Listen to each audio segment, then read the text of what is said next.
సాయి గారు, అయితే దావూద్ ఇబ్రాహీం అనుచరుడు సలీం దొలా అతన్ని టర్కీ డిపోర్ట్ చేసి మనకు అప్పచెప్పింది. ఇక్కడ రెండు ఆశ్చర్యమైన విషయాలు.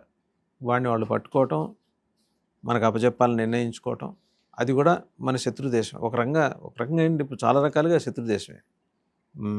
ఓపెన్గానే మన శత్రు దేశాలతో కలిసి పనిచేస్తుంది టర్కీ. నాటోలో కూడా ఉంది. మళ్ళీ ఎవడి సలీం దొలా, వాడు ఎవడి దూల తీర్చడానికి వాడు అక్కడ అన్నాడుగా మకా వేస్తున్నాడు. నిజానికి ఇది చాలా పెద్ద అచీవ్మెంట్ అండి భారత నార్కోటిక్స్ విభాగానికి సంబంధించి. ఇంత పెద్ద అచీవ్మెంట్ అంటే భారతదేశము నిజానికి భారతదేశంలో ఉన్నటువంటి డ్రగ్ పెడ్లర్స్ని, డ్రగ్ మాఫియాకి సంబంధించినటువంటి వాళ్ళని అరెస్ట్ చేయడం అడపాదడపా జరుగుతూనే ఉంటుంది. ఇక్కడ డ్రగ్స్ ఎవరైతే సరఫరా చేస్తున్నారో వాళ్ళందరి మీద కొంత నిఘా ఉంటుంది. బయట దేశాల్లో జరుగుతున్నటువంటి కార్యకలాపాల మీద నిఘా ఉన్నప్పటికీ మన రీసెర్చ్ అండ్ అనాలిసిస్ వింగ్ కావచ్చు, లేకపోతే ఇంటెలిజెన్స్ బ్యూరో వాళ్ళు కావచ్చు, నార్కోటిక్స్ బ్యూరో కావచ్చు, వీళ్ళందరికీ కూడా ఎక్కడెక్కడి నుంచి ఎవరెవరు ఆపరేట్ చేస్తున్నారో తెలిసి ఉండడం వేరు. ఇది గతంలో కూడా తెలిసేదే, 90sలో 2000 తర్వాత కావచ్చు, ఈవెన్ మొన్నటి వరకు కూడా తెలిసేది. కానీ అక్కడ ఉన్నవాడిని పట్టుకొని తీసుకొచ్చే ఒక అంశాల్లో మనం చాలా కష్టపడాల్సి వచ్చేది. అసలు జరగని పరిస్థితే చాలా వరకు. ముఖ్యంగా ఎక్స్ట్రాడిషన్ కి సంబంధించి ఏదైనా దేశము ఇంకో దేశంతో ఒప్పందాలు ఉంటే గానీ వాళ్ళు రిలీజ్ చేయరు, ఉండాలి. రెండు దేశాల మధ్య అలాంటివి ఉన్నాయండి? లేదు, అంటే అట్లా దాంతో కాదు వచ్చింది. ఇప్పుడు నిజంగా ఇది డిప్లొమాటిక్ ఛానల్స్ లో వచ్చింది కాదు, ఇంటర్పోల్ ద్వారా వచ్చింది. సపోజ్ డిప్లొమాటిక్ ప్రెషర్ ఏదో ఉండి ఉంటది, బట్ డిప్లొమాటిక్ ప్రెషర్ కి టర్కీ లొంగే పరిస్థితిలో కాదు. బికాస్ యాజ్ ఆఫ్ నౌ ఇప్పుడున్న పరిస్థితుల్లో వాళ్ళు పాకిస్తాన్ పూర్తి అనుకూలంగా ఉన్నారు. మొన్నటికి మొన్న వాళ్ళు డ్రోన్స్ కూడా ఇచ్చారు మన ఆపరేషన్ సింధూర్ టైంలో కూడా. సో వారు క్లియర్ లైన్స్ డ్రా చేసుకుని ఉంది టర్కీ. బట్ ఎస్, అయినా మనం మానవతా దృక్పథంతో వాళ్ళకి గతంలో భూకంపం వచ్చినప్పుడు వాటికి మనం పంపించాం, మనమే సాయం చేశాం టర్కీకి. బట్ వాళ్ళకి ఆ కృతజ్ఞత కూడా లేదు. మనకు మొన్న ఆపరేషన్ సింధూర్ తెలుసు కదా, అండ్ మొన్న ఢిల్లీ బ్లాస్ట్ కూడా టర్కీ నుంచే వాడు హ్యాండ్లర్ ఆపరేట్ చేశాడని తెలిసింది. ఇప్పుడు ఏం జరిగిందంటే సలీం దోలా అని వీడు ఏంటంటే దావూద్ ఇబ్రాహీంకి క్లోజ్ అసోసియేట్ అంట. దావూద్ ఇబ్రాహీం వాళ్ళ బతికున్నాడా లేదా అది వేరే చర్చ. సో ఎందుకంటే నేను విష ప్రయోగం జరిగింది అతని మీద అని అంటే మంచి సోర్సెస్ నుంచి వచ్చినటువంటి కథనాలే ఉన్నాయి. సో విష ప్రయోగం నిజంగానే జరిగిందని 2016-70sలోనే చనిపోయాడు అని కూడా వార్తా కథనాలు ఉన్నాయి. అండ్ ఇంకోటి ఏంటంటే ఏజ్డ్, ఒక రకంగా చెప్పాలంటే ఇప్పుడు మామూలు ఏజే 70 ఏళ్ల పైన ఉన్నాడు. 55లో ఏమో పుట్టాడు తన వికీపీడియా లెక్క ప్రకారం చూస్తే. 70 years పైన ఉన్నాడు. సో పాకిస్తాన్లో ఎక్కడున్నాడో తెలియదు, కరాచీలో ఉన్నాడు అని అంటారు. కరాచీలో ఆయన ఆల్రెడీ మన ఏజెన్సీస్ ఇప్పుడే ఎంతోమందో అన్నోన్ గన్మెన్, లష్కర్ తైబాకి సంబంధించిన కీలకమైన వ్యక్తుల దగ్గర నుంచి అందరినీ వేసేస్తున్నారు మనోళ్ళు అంటే మన అనుకూలమైనటువంటి ఒక వాతావరణాన్ని అక్కడ సృష్టిస్తూ ఉన్నారు. సో అది నడుస్తూనే ఉంది అక్కడ. అందులో దావూద్ ఇబ్రాహీం నాకు తెలిసి మొదటి దశలోనే ఉంటాడు, ఇంత దూరం కూడా రాదని నేను అనుకుంటున్నాను క్లియర్గా. బట్ ఎస్, దావూద్ ఇబ్రాహీంకి సంబంధించిన డి కంపెనీ ఉంది. డి కంపెనీ ఎట్లా ఆపరేట్ చేస్తుంది అని అంటే, వాళ్ళు మొదటి నుంచి కూడా 90s ఆ టైం నుంచి కూడా వాడు ఎక్కడో గల్ఫ్ దేశాలు, ముఖ్యంగా దుబాయ్ కేంద్రంగా వాడే వ్యాపార సామ్రాజ్యం ఉండేది. దుబాయ్, ఇటు పాకిస్తాన్, అటు నేపాల్, ఇటు భూటాన్, లేకపోతే ఇటు బంగ్లాదేశ్, ఈ ఏషియన్ కంట్రీస్ మొత్తం మీద వాడి నెట్వర్క్ విస్తరించి ఉండేది. అందులోనూ ఇస్లామిక్ దేశాల్లో ఇంకెక్కువ ఉండేది. భారత్ లాంటి దేశంలో అయితే ఈ ఈజీగా యాక్టివేట్ చేయడం కోసం ముంబైని కేంద్రంగా చేసుకుని ఈ డ్రగ్స్ దందా నడిపించేవాడు. తనకు అన్ని రకాల ఇండస్ట్రీస్ లో అనుభవం ఉంది. ఒక రకంగా చెప్పాలంటే వాడికి డ్రగ్స్ మీద ఎక్కువగా బాలీవుడ్ ని శాసించాడు కదా, మొత్తం బాలీవుడ్ ని శాసించాడు, 2 decades శాసించాడు. ఎగ్జాక్ట్లీ. బాలీవుడ్ లో ప్రతిదీ అంటే ఏ హీరోయిన్ ఉండాలి, ఏ హీరో ఉండాలి పర్టికులర్ ప్రాజెక్ట్ లో అనేది కూడా వాడు డిసైడ్ చేసేవాడు. అట్లా రైజ్ అయిన వాళ్లే కదా ఇప్పుడు ఈ అమీర్ ఖాన్లు, లేకపోతే షారుఖ్ ఖాన్లు. ముఖ్యంగా షారుఖ్ ఖాన్ రైజ్ కి 100% దావూద్ ఇబ్రాహీం కారణం అని కూడా చెప్తారు. ఎందుకంటే కీలకమైన ప్రాజెక్ట్స్ ఏవైనా సరే వెనకాల ఉండే ఫైనాన్షియర్స్ వీళ్ళు ఏం చేస్తారంటే ఎక్స్టార్షన్ చేస్తారు. ఎక్కడైనా డబ్బు ఉన్న వాడిని బెదిరించి డబ్బులు తీసుకుంటారు. ఆ డబ్బుల్ని ఎలా వైట్ చేస్తారు అని అంటే సినిమా ఇండస్ట్రీ ద్వారా వైట్ చేసేది. బ్లాక్ వైట్ ఎట్లా అవుతుంది అని అంటే, మనకు చూస్తే కూడా కొన్ని సినిమాలు పేర్లు ఎందుకు అక్కర్లేదు కానీ కొన్ని సినిమాలు చైనాలో విపరీతమైన కలెక్షన్స్ వచ్చాయని చెప్పేసి వార్తా కథనాలు వస్తూ ఉంటాయి. ఎవడో జపాన్లో వచ్చాయని వస్తాయి, ఎవడో వేరే దేశంలో విపరీతమైన కలెక్షన్స్ వచ్చాయని చెప్పేసి వార్తా కథనాలు వస్తాయి. ఎలా? నిజంగా సినిమా ఫ్లాప్ అయి ఉంటుంది ఇక్కడ. అవును. కానీ బయట ఎక్కడోనంట చాలా విపరీతంగా కలెక్షన్స్ వచ్చాయి, ముఖ్యంగా బాలీవుడ్ సినిమాలు మీరు అబ్జర్వ్ చేస్తే. ఏంటి అని అంటే ఆ బాలీవుడ్ సినిమా కలెక్షన్స్ బాగా వచ్చాయని చెప్పి అక్కడ సినిమా రిలీజ్ చేసి ఆ కలెక్షన్స్ పేరిట బ్లాక్ ని వైట్ చేస్తారు అన్నట్టు, హవాలాని వైట్ రూపంలో ఇక్కడ తీసుకొస్తారు. సో చాలా మంది సినిమా ప్రొడ్యూసర్స్ కూడా వెనకాల బయ్యర్స్ ఫైనాన్షియర్స్ ఉంటారు. ఆ ఫైనాన్షియర్స్ పెట్టే డబ్బులు వీడంతా బ్లాక్ లో ఇస్తాడు. సినిమా ఇండస్ట్రీలో అన్ని వైట్ లో డబ్బులు ట్రాన్సాక్షన్స్ నడవవు కదా. ఒక రోజు షూటింగ్ ఖర్చు ఇవాళ ఒక 10 కోట్ల షూటింగ్ ఖర్చు అయింది అన్నారు అనుకోండి, 10 కోట్లు ఎవరు లెక్కేస్తారు? అందరికి క్యాష్ లోనే ఇస్తారు. ఇప్పుడు కొంచెం ఈ జిఎస్టీలు ఇవి వచ్చిన క్యాష్ ఫ్లో తగ్గింది, కానీ ఇంతకు ముందు క్యాష్ ఫ్లోలోనే ఉండేది అంతా. సో క్యాష్ ఇచ్చేవాళ్ళు, మేము ఇచ్చామని లెక్కలు రాసుకునేవాళ్ళు. ఖర్చు అయిపోయిందని చెప్పేవాళ్ళు, ఖర్చు అయిపోయింది నష్టపోయామని చెప్పి తర్వాత క్లెయిమ్ చేసుకోవచ్చు. సినిమా ఫ్లాప్ అయిపోయింది నష్టపోయామని. చాలా సినిమాలు ఫ్లాప్ అవ్వడానికి అంటే అన్ని కోట్లు ఖర్చు పెట్టి ఫ్లాప్ అవ్వడానికి ఒక కారణం ఏంటి అని అంటే బ్లాక్ ని వైట్ చేయడం కోసం కూడా చేస్తారు అని. సో ఆ నష్టాల్లో చూపించేస్తారు అనమాట ఈ డబ్బుల్ని.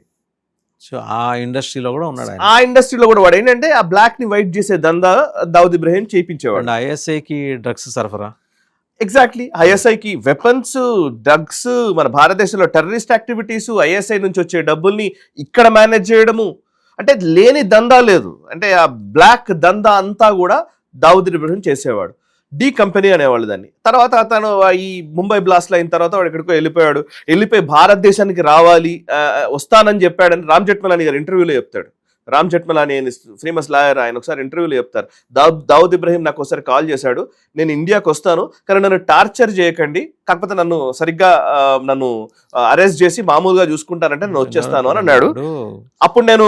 అప్పుడు రామ్ జెఠ్మలానీ అడిగింది ఏంటంటే, మరి వస్తాను అని అంటున్నావు కదా అంటే, ఆ విషయం శరద్ పవార్కి చెప్పారట. శరద్ పవార్కి చెప్తే శరద్ పవార్ ఒప్పుకోలేదు అని రామ్ జెఠ్మలానీ గారే క్లెయిమ్ చేశారు. మనకి ఇది డైరెక్ట్ ఆప్కి అదాలత్ ఇంటర్వ్యూలో రికార్డ్. సో శరద్ పవార్ వద్దన్నాడంట. ఎందుకు వద్దన్నాడు శరద్ పవార్? దావుద్ ఇబ్రహీం ఇండియాకి వస్తానంటే వాడు వచ్చిన తర్వాత చూసుకునే వాళ్ళం కదా.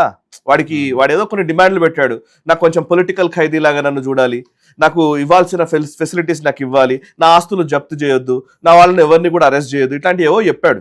సరే పర్వాలేదు, నువ్వు రా ఫస్ట్ అయితే ఇక్కడికి, ఇండియాకి వచ్చిన తర్వాత చూసుకునే వాళ్ళం కదా. ఇది రామ్ జెఠ్మలానీ వర్షన్. బట్ మన దగ్గర పొలిటికల్ లీడర్షిప్ వద్దనుకున్నారు. ఎందుకంటే వాడు ఇండియాకి వచ్చాడంటే వీళ్ళందరి లెక్కలు బయటకు వస్తాయి. మీకు అర్థమైంది లాజిక్? సో వీళ్ళందరి లెక్కలు అర్థమైపోతాయి. ఈవెన్ ముంబై బ్లాస్ట్ జరిగినప్పుడు చాలా ఇంట్రెస్టింగ్ అంశం ఇది. ముంబై బ్లాస్ట్ జరిగిన వెంటనే ఎన్ని ప్లేసుల్లో జరిగితే శరద్ పవార్ ఏం చేశాడంటే, అది దావుద్ ఇబ్రహీం చేసిన దాడి అయితే, పాకిస్తాన్ చేయించినటువంటి దాడి అయితే, ఈ శరద్ పవార్ ముఖ్యమంత్రి ఉండే అప్పుడు ముంబై బ్లాస్ట్ అప్పుడు, సీరియల్ బ్లాస్ట్ అప్పుడు, శరద్ పవార్ స్టేట్మెంట్ ఏంటంటే శ్రీలంక ఎల్టీటీ చేసిందని స్టేట్మెంట్ ఇచ్చాడు. సాఫ్రాన్ టెర్రరిస్టులు కూడా చేశారు, దిగ్విజయ్ సింగ్. ఎగ్జాక్ట్లీ. సో దాన్ని కావాలని పక్కదో పట్టించే ప్రయత్నం చేశారు సాఫ్రాన్ టెర్రరిజం అని. అవును. సో ఇప్పుడు నేను దీంట్లోకి వద్దాం. సో డి కంపెనీ వ్యవహారాలు చూసాం కదా. డి కంపెనీ అనేది దావుద్ ఇబ్రహీం లేకపోయినా ఆ కార్యకలాపాలు నడుస్తూ వచ్చాయి చాలా రోజుల పాటు. చోటా రాజన్, వాడు చోటా షకీల్ అని చాలా మంది, రకరకాల మంది ఉన్నారు ఇలా. ఇప్పుడు వీడు ఎవడంటే సలీం దోలా అని, ఇతను టర్కీ కేంద్రంగా తన ఆపరేషన్స్ నిర్వహిస్తున్నాడు. తను ఐడెంటిటీని మార్చుకున్నాడు, వేరే ఐడెంటిటీ తోటి అక్కడ బతుకుతూ ఉన్నాడు. సలీం దోలా కొడుకు, అతని కొడుకుని అరెస్ట్ చేశారు మొన్న మధ్యనే. తాహిల్ సలీం దోలా అతని పేరు. ఆ కొడుకుని యుఏఈలో అరెస్ట్ చేశారు. ఓకే. మామూలుగా దుబాయ్ నుంచి ఇంతకుముందు అంతా దుబాయ్ వాజ్ ఎ హెవెన్.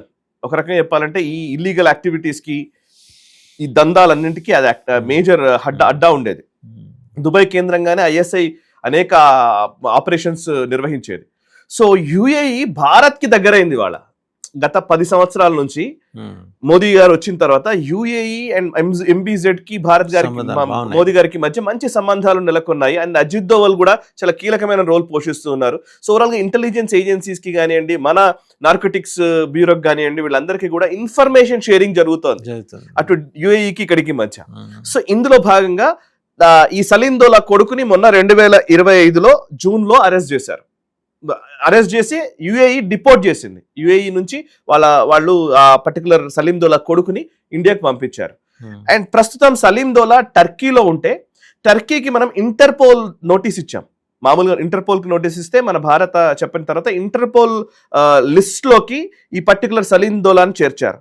ఆ ఇంటర్పోల్ అభ్యర్థన మేరకు టర్కీ ఇవాళ అతన్ని డిపోర్ట్ చేసింది. అండ్ ఇప్పుడు గొడవ ఏంటంటే డ్రగ్స్ కి సంబంధించి మనం అర్థం చేసుకోవాల్సింది ఒక 3-4 ఉన్నాయండి ఇందులో. ఇందులో మామూలుగా రూట్స్ మనం అర్థం కావాలి. వీళ్ళు ఏం చేస్తారట అంటే పాకిస్తాన్ నుంచి వచ్చేటువంటి మేజర్ గా సదరన్ రూట్ అంటారు దీన్ని, గోల్డెన్ క్రెసెంట్ అంటారు. Golden crescent, golden triangle, the Andean region and synthetic frontier, ఈ 4 విభాగాల్లో డ్రగ్స్ సరఫరా జరుగుతూ ఉంటుంది. గోల్డెన్ క్రెసెంట్ ఏంటంటే ఒపియం, హెరాయిన్ ఇట్లాంటి పండించడం. ఇవి మేజర్ గా ఆఫ్ఘనిస్తాన్ లో చేసేవాళ్ళు. ఇప్పుడు తాలిబాన్ ప్రభుత్వం వచ్చినాక చాలా వరకు దాన్ని ఆపింది. ఇంతకుముందు అంతా కూడా అదే వాళ్ళ మేజర్ ఆదాయ వనరు, ముఖ్యంగా ఆఫ్ఘనిస్తాన్ గవర్నమెంట్ కి. ఓపియం, హెరాయిన్ అక్కడ తయారు చేసి ఆఫ్ఘనిస్తాన్ నుంచి పాకిస్తాన్ అండ్ ఇటు ఇరాన్ నుంచి పాకిస్తాన్ నుంచి భారత్ లోకి వచ్చేది. ఇంతకుముందు బార్డర్ ద్వారా వచ్చేది. ఇప్పుడు బార్డర్ ద్వారా రావడం కష్టం అవుతోంది, ఎందుకంటే బార్డర్ మనం ఆల్మోస్ట్ సీజ్ చేసేసాం. ఇప్పుడు ఎట్లా తీసుకొస్తున్నారంటే ఈ ముంబై లేదా ఈ గుజరాత్ పోర్ట్ల వైపు తీసుకొచ్చేది మెరీన్, ముఖ్యంగా స్పీడ్ బోట్స్ ఉంటాయి. స్పీడ్ బోట్స్ లో వచ్చి మెల్లిగా స్మగుల్ చేసి దాన్ని పోర్ట్ లోకి తీసుకొచ్చి మేజర్ మామూలు ఏదో వస్తువులు తీసుకొస్తున్నారు, గూడ్స్ ఏవో ఉన్నాయన్నట్టుగా చెప్పించి స్మగ్లింగ్ చేసేవాళ్ళు పోర్ట్లోకి. ఇప్పుడు గుజరాత్ ముంద్రా పోర్ట్ కానివ్వండి, ముంబై పోర్ట్ కానివ్వండి, మొత్తం విపరీతమైనటువంటి సెక్యూరిటీ నిఘా నీడలో ఉన్నాయి. అంతకుముందు ముంద్రాలో ఒక షిప్మెంట్ దొరికింది, ఒక డ్రగ్స్ పెద్ద కార్టెల్ని పట్టుకున్నారు, వాటిని పెద్ద డ్రగ్స్ ని పట్టుకుంటే ఆ తర్వాత నుంచి విపరీతమైన నిఘా పెంచారు. సో అక్కడ రావడం కష్టం అవుతుంది. సో ఇప్పుడు ఏం చేశారంటే ఇప్పుడు వీళ్ళు తమిళనాడు, కొచ్చి, లాస్ట్ ఈవెన్ మన వైపు కూడా, ఈవెన్ వైజాగ్ వైపు కూడా వచ్చినాయి, మచిలీపట్నం ఇక్కడ మన దగ్గర కూడా డ్రగ్స్ వచ్చినాయి కదా ఒకసారి. సో చూస్తే వేరే ఏరియాస్ ని పెట్టుకుంటున్నారు వీళ్ళు, శ్రీలంక, తమిళనాడు, వీటి ద్వారా వస్తాయి. బేసికలీ ఇండియాని ఏమంటారంటే ట్రాన్సిషన్ పాయింట్ అంటారు. India is like a transition, ఇక్కడికి వచ్చి ఇక్కడ నుంచి వేరే దగ్గరికి సరఫరా చేసే విధంగా. సో ఇది గోల్డెన్ క్రెసెంట్ ఏమో ఆఫ్ఘనిస్తాన్, పాకిస్తాన్ నుంచి వచ్చే డ్రగ్స్. గోల్డెన్ ట్రయాంగిల్ అంటారు, ఇది ఇంకా డేంజరస్, ఇది మయన్మార్ కేంద్రంగా వస్తుంది. ఇప్పుడు మయన్మార్ ఆర్మీ జుంటా మేజర్ ఆదాయ వనరు డ్రగ్సే. డ్రగ్స్ ఒకటి, 2 రేర్ ఎర్త్స్ ఒకటి. రేర్ ఎర్త్స్ చైనా తీసుకెళ్తుంది, డ్రగ్స్ అక్కడ తయారు చేస్తారు. షాన్ స్టేట్ అని ఉంది, షాన్ స్టేట్ లో డ్రగ్స్ విపరీతంగా తయారు చేస్తారు. అందులో అక్కడ తయారయ్యేటి కూడా ఒపిఎం కావచ్చు, మీత్ అంటారు. మెత్ ఏంటంటే ఇది కెమికల్ కాంబినేషన్, ఇది ఎండిఎంఏ ఇట్లాంటివి అంటారు చూసారా. సో ఎల్ఎస్డి అని, ఎండిఎంఏ అనేది కెమికల్ కాంబినేషన్. మామూలుగానేమో పంట పండించి కొకైన్, ఈ ఒపిఎం ఇవన్నీ పంట ఆ లీవ్స్ నుంచి తీసే డ్రగ్స్. ఇదేంటంటే కెమికల్ కాంబినేషన్స్ తో చేసేటువంటి డ్రగ్స్.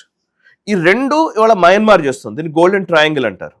ఇక్కడ నుంచి మన నార్త్ ఈస్ట్ లోకి సరఫరా చేయడము, లేకపోతే కోల్కతా వైపు, బెంగాల్ వైపు తీసుకురావడము, ఇట్లా ఒక డ్రగ్ కార్టెల్ నడుస్తూ ఉంటుంది. ఇంకో ఒక అంశం ఏంటంటే ఈ గోల్డెన్ ట్రయాంగిల్ కాకుండా ఆండియన్ రీజియన్ ఉంది ఒకటి. అదేంటంటే మన South America, for example Colombia, Peru, Bolivia, ఇప్పుడు వెనజువెలా, లేకపోతే బ్రెజిల్, ఇట్లాంటి కొలంబియన్ దేశాలు ఉన్నాయి కదా, లాటిన్ అమెరికన్ దేశాలు, అక్కడ ఒక డ్రగ్స్ దందా ఉంటుంది. మెక్సికో నుంచి అమెరికాలోకి. మెక్సికో ఏంటంటే అంటే పండించేది ఒకరు, తీసుకెళ్లేది ఒకరు, మార్కెటింగ్ చేసేది ఒకళ్ళు. సో బ్రెజిల్ ద్వారా అమెరికాలోకి వెళ్తాయి. సో ఇట్లా రకరకాల పద్ధతుల్లో డ్రగ్స్ సరఫరా. పర్టికులర్ సలీం దోలా అనేవాడు టర్కీ హెడ్ క్వార్టర్స్ గా చేస్తూ వస్తున్నాడు. సుమారు 5,000 కోట్లు సంవత్సరానికి డ్రగ్స్ సరఫరా చేస్తాడు ఇటువంటి 5,000 crores. It's big thing. ఒక్కడే అతని కంట్రోల్లో ఉన్నటువంటి 5,000 కోట్ల సరఫరా దందా ఉంది డ్రగ్స్ కి సంబంధించి. అందులో అన్ని రకాలు chemical combinations as well as this. So ఇప్పుడు మన భారత్ లో ఒక వరీసం ఫ్యాక్టర్ ఏంటి అంటే, భారత్ లో ఏం చేస్తున్నారంటే వీళ్ళు ఎట్లా ఆపరేట్ చేస్తున్నారు అనడానికి, మామూలుగా ఆఫ్ఘనిస్తాన్ నుంచో ఇంకో ప్లేస్ నుంచో వచ్చే డ్రగ్స్ ని మన దగ్గరికి పంపించడం ఒక లెక్క. ఇవాళ వీళ్ళు ఏం చేస్తున్నారంటే ఈ particular Salim Dola and so called drug cartel ఏం చేస్తుందంటే, భారతదేశంలో ఫార్మా ఇండస్ట్రీ పెరుగుతోంది, విపరీతంగా ఫార్మా పెట్టుబడులు పెరుగుతున్నాయి, మన ఫార్మా ఇండస్ట్రీ పెరుగుతుంది కదా. సో ఫార్మా ఇండస్ట్రీలో ఉన్నటువంటి లూప్ హోల్స్ ని పట్టుకొని కొంతమంది ద్వారా డ్రగ్స్ ఇండస్ట్రీనే స్టార్ట్ చేశారు ఇండియాలో. ఒక పరిశ్రమ లాగా స్టార్ట్ చేశారు. ఇక్కడ నుంచి ఎల్ఎస్డి అండ్ మిత్, ఇట్లాంటి ఎండిఎంఏ, ఇట్లాంటి అన్నింటినీ తయారు చేస్తున్నారు అనేది ఒక పెద్ద అంశం. వాటిని ఆపరేట్ చేస్తున్నటువంటి వ్యక్తుల్లో ఈ సలీం దోలా అనేవాడు కీలకమైన వ్యక్తి. ఎప్పుడు సార్ అంటే డిపోర్ట్ చేయమని మనం అడిగామా, లేకపోతే మనం ఇంటర్పోల్ చెప్పాము. ఇంటర్పోల్ నోటీస్ ఇష్యూ చేసిన తర్వాత, ఇంటర్పోల్ అనగానే అన్ని దేశాల జాబితా కిందకి వస్తుంది కాబట్టి ఇంటర్పోల్ చెప్పినప్పుడు వాళ్ళు డిపోర్ట్ చేయాల్సి వచ్చింది. అయినా కూడా చేయకుండా ఉండడానికి Turkey has its own reasons కదా. కానీ కరెక్టే, కానీ ఇప్పుడున్న పరిస్థితిలో డ్రగ్స్ అనేది చాలా కీలకమైన అంశం. టెర్రరిస్ట్ యాక్టివిటీస్ కి ఏమనకపోయేవాళ్ళు వాళ్ళు. డ్రగ్స్ అనేసరికి కొంచెం ఆ ఫీవర్ అన్ని దేశాల్లో ఈ మధ్యకాలంలో పెరిగింది. ఎందుకంటే డ్రగ్స్ వల్ల ఏమవుతుందంటే వీళ్ళు ఆపరేట్ ఎట్లా చేస్తున్నారంటే క్రిప్టో కరెన్సీలో చేస్తారట.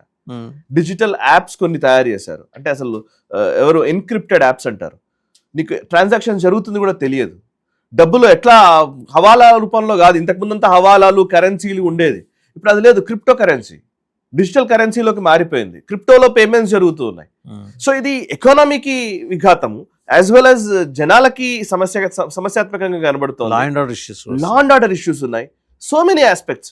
అండ్ ఇవన్నింటిని బేస్ చేసుకుని ఇప్పుడు అతన్ని డిపోర్ట్ చేయడం జరిగింది. అండ్ ఇంకొకటి ఏంటంటే ఈ లాస్ట్ కొన్ని రోజుల నుంచి మన భారతదేశంలో జరుగుతున్నటువంటి కీలకమైనటువంటి పరిణామాలు చెప్తాను నేను. హెరాయిన్, చెరస్, మెఫిడ్రోన్, మెండ్రైన్, ఇట్లా మిత్, ఇట్లాంటి అన్ని అనేక కాంబినేషన్స్ ఏవో ఉన్నాయి డ్రగ్స్, డిఫరెంట్ మోడల్స్. అంటే ఇవన్నీ నేను డీటెయిల్స్ కొన్ని తీసుకున్నాను కావాలనే, కొంచెం జనాలకు కూడా చెప్పాల్సి వస్తుంది కాబట్టి. ఎందుకంటే డ్రగ్స్ అనేది చాలా డేంజరస్ అండి. ఇప్పుడు మన దగ్గర ఒక టిఫిన్ సెంటర్ వాడు స్విగ్గీలో టిఫిన్స్ ఆర్డర్ చేసినట్టుగా టిఫిన్స్ లో డ్రగ్స్ పెట్టి పంపించారు. అంటే అంత స్థాయికి చేరుకుంది. వాళ్ళు మనం పల్లెటూళ్ళలో చూస్తే గ్రామీణ స్థాయిలో, నేను మా ఊరికి వెళ్తే కూడా మా ఊర్లో చెప్తున్నారు డ్రగ్స్ దొరుకుతున్నాయని. తెలియట్లేదు ఎవరికి. అంటే చాలా ప్లేసుల్లో ఇది చాప కింద నీరులా మొత్తం విస్తరిస్తోంది.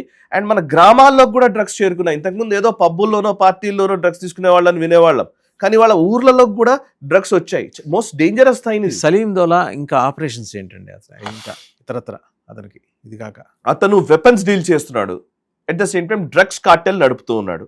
అండ్ ఇంకొక కీలకమైన అంశం ఏంటంటే ఈ 2 సంవత్సరాల్లోనే నవంబర్ నెలలో 2025 నవంబర్ నెలలో మన భారతదేశం, ముఖ్యంగా భారత నార్కోటిక్స్ బ్యూరో అండ్ వివిధ ఇంటెలిజెన్స్ ఏజెన్సీస్ కలిసి కొన్ని ఆపరేషన్స్ నిర్వహించాయి. ఆపరేషన్ క్రిస్టల్ ఫార్చ్యూన్ అని ఒకటి చేశారు వీళ్ళు, క్రిస్టల్ ఫోర్ట్రెస్. దీంట్లో ఏంటంటే సుమారు ఢిల్లీలో 328 కిలోల హైగ్రేడ్ మిత్ని స్వాధీనం చేసుకున్నారు. అండ్ అది కాక 2026 మార్చి నెలలో కెటామెలోన్ అనే ఒక కార్టెల్ ని వీళ్ళు మన భారత నిఘా వర్గాలు ధ్వంసం చేశాయి. సో ఇది చాలా డేంజరస్ థింగ్. ఇది నేను ఇందాక చెప్పినట్టు క్రిప్టో కరెన్సీ ద్వారా, ఎన్క్రిప్టెడ్ యాప్స్ ద్వారా ఇది మన భారతదేశంలో ఢిల్లీ కేంద్రంగా అండ్ ముంబై కేంద్రంగా జరుగుతున్నటువంటి యాక్టివిటీ ఇది. ముంబై అండ్ మిగతా, అంటే వీళ్ళు ముంబై, ఢిల్లీ అండ్ చెన్నై ఇట్లాంటి ప్లేసెస్ ని ఆధారం చేసుకుంటారు. కింద వరకు విస్తరించేదానికి వాళ్ళు ఈ మధ్య కాలంలో ఉత్తరాఖండ్, హిమాచల్ ప్రదేశ్ మీద కూడా ఫోకస్ పెట్టారు. నేను ఇందాక చెప్తుంది అదే. అంటే మన మయన్మార్ నుంచి వచ్చేటువంటి డ్రగ్స్ అంతా కూడా నార్త్ ఈస్ట్ లోకి ఎక్కువ వస్తోంది. అండ్ ఆ మన దాని ఏమంటారు కొండ ప్రాంతాల్లోకి ఎక్కువగా సరఫరా చేస్తూ ఉన్నారు. సో 2026లో జరిగింది ఇది కెటామెలోన్.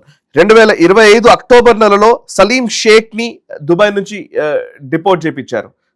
ఇంకొక డ్రగ్ మాఫియాకి సంబంధించిన కింగ్ పిన్, అతన్ని కూడా డిపోర్ట్ చేయించారు. అండ్ 2025 సంవత్సరంలోనే సుమారు 1.33 లక్షల కేజీల డ్రగ్స్ ని స్వాధీనం చేసుకున్నారట మన భారతదేశంలో. ఇవన్నీ విపరీతంగా జరుగుతున్నాయి దాడులు. ఎంత దాడులు జరుగుతున్నా ఎక్కడో చోట డ్రగ్స్ సరఫరా జరుగుతుందంటే దీని తీవ్రత ఎంతనో మనం అర్థం చేసుకోవాలి. ఇవాళ పంజాబ్ చాలా నాశనం అయిపోయింది. పంజాబ్లో అయితే విపరీతంగా డ్రగ్స్ తో బానిసలు అయిపోయారు. డ్రగ్స్ కి అక్కడ జనాలు. మనం అన్ని రాష్ట్రాల్లో ఈ పరిస్థితి సీరియస్ గా పెరుగుతోంది. ఈవెన్ అమెరికా క్షీణించడానికి కూడా వన్ ఆఫ్ ద రీజన్ ఇదే. మీరు అమెరికాలోని కొన్ని స్టేట్స్ లో విజువల్స్ ఉంటాయి, మీరు గూగుల్ చేస్తే కనబడుతుంది. వీధుల్లో యంగ్స్టర్స్, టీనేజర్స్ వీధుల్లో పడిపోయి ఉంటారు. ఇది అమెరికాలో నేను చెప్పేది. మీరు యూట్యూబ్ లో విజువల్స్ ఉన్నాయి చాలా. So most dangerous thing. ఎట్టకేలకు మొత్తానికి ఇట్లా సలీం దౌలా అనేవాడిని పట్టుకోవడం వల్ల వాళ్ళ పెద్ద కార్టెల్ని, ఒక పెద్ద డ్రగ్ మాఫియాని ఆపినట్టు అయింది.